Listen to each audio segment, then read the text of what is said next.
So this is the 14th edition that we've had of NIFA in Singapore. We've got a lot of clients here, 1,000 investors, 50 corporates from Japan, 100 corporates from Asia, a lot of meetings, probably the biggest NIFA conference we've had in the past. But the one difference I would say this time is the focus on global markets. This is no longer just a corporate access event. This is a full global markets event. So the idea here is we'll be marketing our other products, credit products, FX products, rates products, structured products. So this is a real showcase, I think, of Nomura's capabilities within the region. Nomura is in a great position. So Nomura, I think, as I mentioned in the speech earlier, it's large enough and focused enough to be Asia's investment bank, but it's also small enough to be nimble and entrepreneurial, right? We are an Asia bank. It's not just a Japan bank, it's an Asia bank. So the AJ region is equally important to us. Selling the Asia product into global is a unique capability that Nomura has and a unique selling point. I also think we're very good at the few businesses that we tend to really focus on. So the rates business, the emerging markets business, parts of the equity business and the credit business. We're top tier, and I think that's key for us to sell our brand. Nomura is the #1 provider of research services for the market in Japan. Japan is the biggest part of Asia Pacific, accounting for 40% of the market. Japan is crucially interlinked with other parts of Asia, including China, Korea, Taiwan and ASEAN. And we think we could use our strong position in Asia's leading market as a way of helping investors navigate markets outside of Japan. In research, what we try to do is to find what applies, what doesn't apply in Asia. And in doing that analysis, what we found is that Asian companies have a very different capability in articulating their stories. If we say property is about location, location, location, equity is about communication, communication, communication.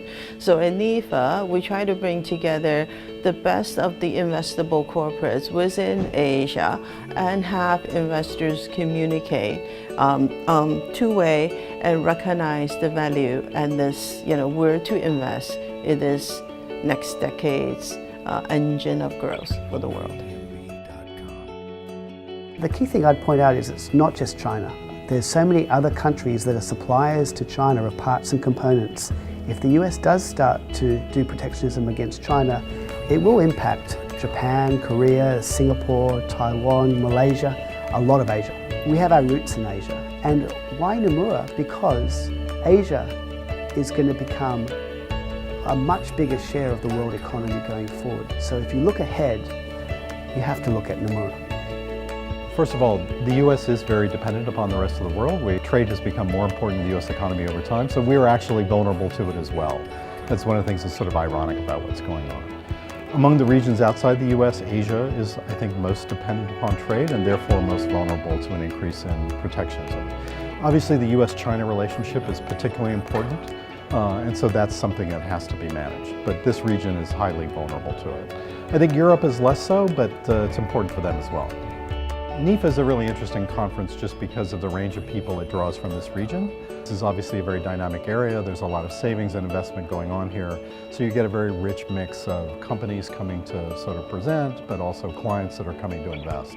It's also a very dynamic region, so it's a very important place for people to sort of learn and exchange ideas.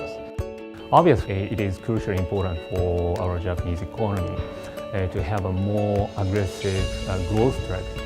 That's what we call the third arrow of Abenomics. On this point, what I would mention is that the Japanese government is very eagerly struggling to seek a growth opportunity in highly rapidly growing Asian country by trying to find out the opportunity to get a market of, say, infrastructure investment, as well as the other, say, technological development, including IoTs and AIs and other aspects. So I think NIFA is a very good opportunity to finance such a trial by the Japanese government as well as the Japanese industries.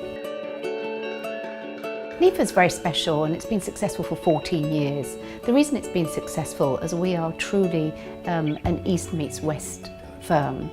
We have very good foothold and roots in Japan, but we're able to deliver true capital structure, i.e. all multi-products.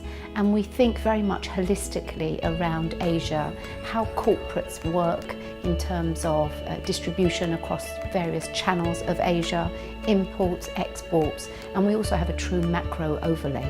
In the current environment, our clients, our investors face many challenges: geopolitical risks, technology innovation, regulatory pressures. I think the reason for NIFA's success is we have addressed all of these in our content delivery. We have guest speakers from the technology world on AI and big data and fintech, and we address a number of the challenges facing our client head on.